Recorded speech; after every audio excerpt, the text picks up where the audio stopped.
Hi welcome to sigma properties. మనం HMDA లేఅవుట్లో చాలా తక్కువ ప్రైస్లో మనకు ఒక హౌస్ అనేది వచ్చిందండి. ఇది మనకు 139 స్క్వేర్ యార్డ్స్లో ఈస్ట్ ఫేసింగ్లో ఉన్నదండి ఇది హౌస్ అనేది. ఇది 25-50 ఫ్లాట్ సైజ్లో ఇది 1150 ఎస్ఎఫ్టీలో కన్స్ట్రక్షన్ చేయడం జరిగింది. ఇది గ్రౌండ్ ఫ్లోర్ అండి. ఇది G+1 పర్మిషన్తో కూడిన హౌస్ అండి ఇది.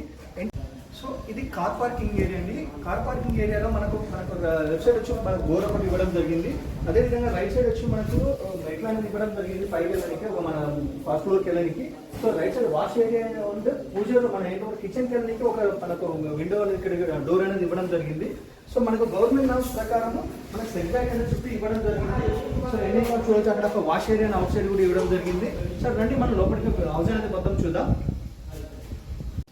సో మనం మెయిన్ డోర్ వచ్చి టేక్ డోర్ ఇవ్వడం జరిగిందండి. మొత్తం మన చౌకడ్ వచ్చి కూడా టేక్ ఇవ్వడం జరిగింది. ఈ జంబో విధంగా వీళ్ళు రైట్ సైడ్ ఒక విండోస్ ఈ విధంగా వీళ్ళు ప్రొవిజన్ చేయడం జరిగింది. ఇది డబల్ డోర్ తోటి ఇవ్వడం జరిగింది. చూడండి ఇది ఫినిషింగ్ చేస్తే చాలా బ్యూటిఫుల్గా వస్తుందండి. సో రండి లోపల హౌస్ అనేది చూపిస్తాను. ఇది హాల్ అండి. హాల్ మనకు హాల్లో వచ్చి మన ఫ్లోరింగ్ వచ్చి మార్బుల్ ఇవ్వడం జరిగింది. రైట్ సైడ్ వచ్చి మనకు టీవీ యూనిట్ అనేది ఒకటి ఇవ్వడం జరిగింది. ఇక్కడ వర్క్ నడుస్తుందండి. సో ఫాల్ సీలింగ్ చూసారు కదా, రెడీ టు మూవ్ హౌస్ అండి. మనకి ఇది 139 గజాల్లో మనకి ఇది కన్స్ట్రక్షన్ చేయడం జరిగింది. 1150 ఎస్ఎఫ్టీలో ఈ స్లాబ్ ఏరియా అనేది ఉన్నదండి. సో మనం ఇప్పుడు హాల్ చూసాం. ఇది డైనింగ్ హాల్ ఏరియా అండి. ఇది ఈ డైనింగ్ హాల్ ఏరియాలో రైట్ సైడ్ వచ్చి కిచెన్ అండ్ పూజ రూమ్ అనేది ఇవ్వడం జరిగింది.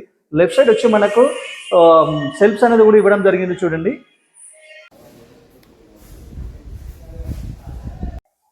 సో మనం ఇప్పుడు చిల్డ్రన్ బెడ్రూమ్ చూస్తున్నాం. చిల్డ్రన్ బెడ్రూమ్కి 2 డోర్స్ అనేది ఇవ్వడం జరిగింది.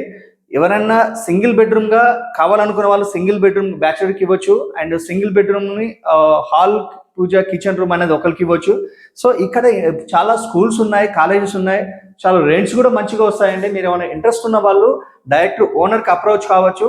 నా ఛానల్ కొత్తగా చూస్తున్న వాళ్ళైతే ప్లీజ్ సబ్స్క్రైబ్ చేసుకోండి. మీ అభిప్రాయాన్ని కామెంట్ రూపంలో తెలపగలరు. Please like and share.